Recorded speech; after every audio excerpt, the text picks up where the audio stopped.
What if the girl you met online wasn't real? What if she walked into your house one night and the next morning your entire family was found murdered and you were gone? No body, no trace, no goodbye, just a fake name and a trail of blood. In the summer of 2022, in the upscale neighborhood of Dha Lahore, a quiet young man named Ahsan lived with his parents and younger sister, Alina. Ahsan was 24, an IT student, introverted and deeply disconnected from the real world. His only outlet was the digital space. Girl from dating app linked to killings. Boy missing after family slaughtered. Theories flooded in. Some said Zoya was a contract killer, hired to eliminate the family for unknown reasons. Others believed Ahsan had been manipulated, used as bait, then killed and disposed of. A few thought the entire act was Ahsan's doing, a psychotic break, mass murder, followed by escape. But if that were true, why would he leave his phone behind? Why not run with Zoya or run alone? The digital forensics team tried to recover chats, but most were wiped via encrypted platforms. No trace of real names, faces, or locations. It was a digital ghost story.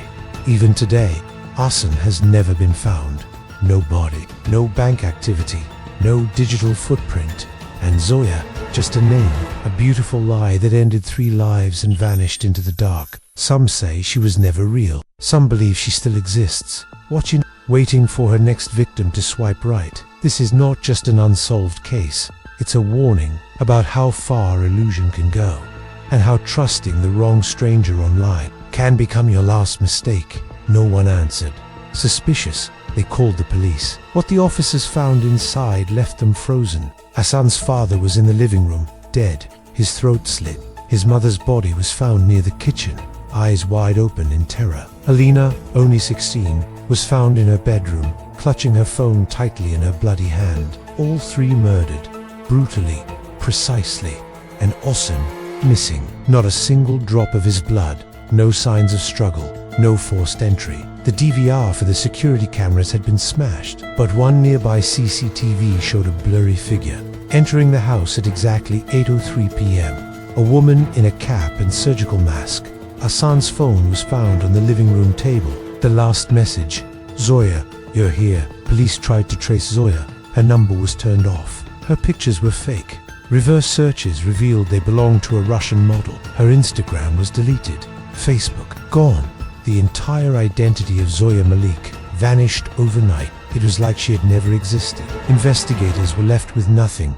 No prints, no motive, no suspect, and no Ahsan. One night, when the rest of the house was asleep, Ahsan downloaded a dating app. That's when he met Zoya Malik. A stunning profile photo, deep brown eyes, and a hauntingly inviting smile. From the first chat, she was different. She said things like, "You're not like other guys. I feel like I can trust you." Over the next 3 weeks, they spoke every night. She shared dark secrets, claiming to be from a broken home, saying she was hurt, damaged, and could never trust anyone, except, maybe, him. Ahsan became emotionally trapped and perhaps obsessed. Then one night, Zoya messaged, "I want to meet you, but I want you to be alone when I come."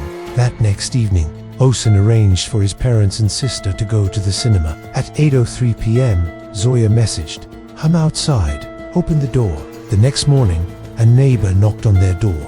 The case shook the media. Headlines screamed, "Triple murder in..." It had been over 9 months since Ahsan's mysterious disappearance and the brutal murder of his family. Most believed the case had gone cold, until something eerily similar happened again, this time in Beria town, another quiet suburb of Lahore. A young man named Samir Khan, a 25-year-old freelance graphic designer, vanished overnight. Police were called to his apartment after neighbors reported a foul smell and a door left ajar. Inside, they discovered 3 bodies, Samir's parents and his teenage brother, murdered with the same precision and silence as in Ahsan's case. Gone.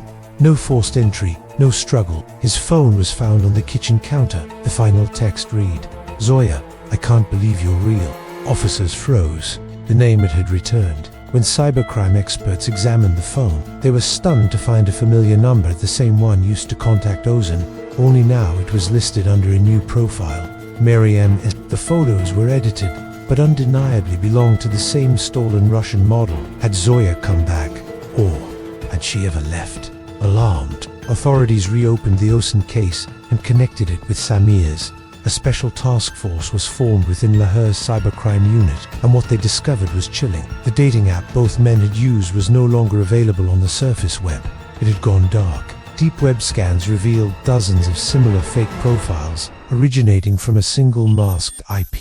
All of the profiles, Zoya Malik, Mariam S., Sarah B., Anaya KH, shared a haunting pattern targeting emotionally isolated young men who lived with family. It wasn't random. This was predatory social engineering, using affection as bait. But what disturbed the investigators most was what came after the murders. None of the men, Ahsan or Samir, had been found. Not dead, not alive, not even a ransom demand. Digital forensics teams were left with fragments, encrypted chats, deleted traces, and a growing theory. This was not the work of one woman. This was the work of a network, a hidden group that seduced, destroyed, and disappeared without leaving a single clue behind. Then, everything changed. One rainy night, Lahore railway station security found a disoriented young man, barefoot, clothes torn, eyes wild with terror. He kept muttering the same phrase, "She's watching, she'll kill you too." The police brought him in, and after hours of confirmation, they realized the impossible. It was Ahsan. The boy who had vanished nearly a year ago had returned, but he was shattered. His mind had snapped. No coherent answers, no memory of where he'd been, just the same repeated whispers, trembling and terrified. In brief moments of lucidity, he said strange things. "She's not one girl, she's a group.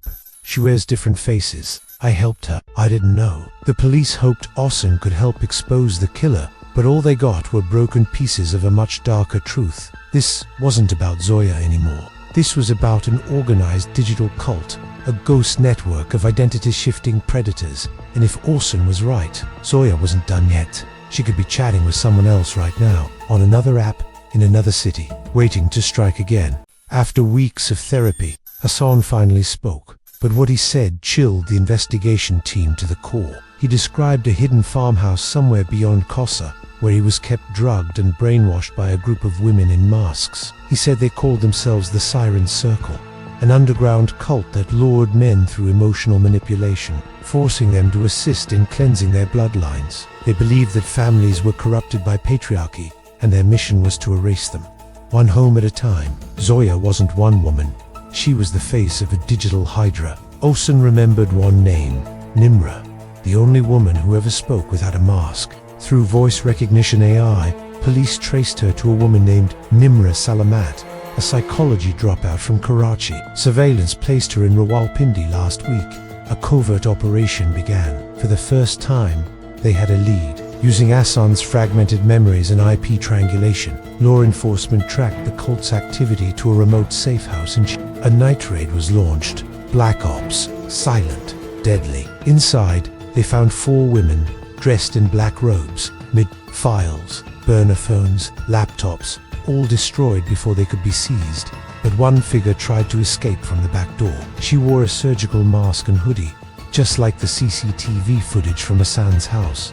Officers chased her into the forest. The sniper had clear sight. One warning was given. She pulled out a blade. A single shot echoed. The woman dropped. When they pulled off her mask, it was her. Zoya, real name. Nimra, the mastermind behind the horror. As her blood stained the soil, the nightmare seemed to end. On her phone, they found over 40 fake profiles, ready to launch. She was preparing for more, much more. If Ahsan hadn't survived, she would have kept killing, forever in disguise, always one swipe away. The media exploded. Zoya shot dead. Dating app cult busted. The Siren Circle ends. Ahsan was cleared of all charges, but he never smiled again. He moved to another city, changed his name, and cut all ties with the world.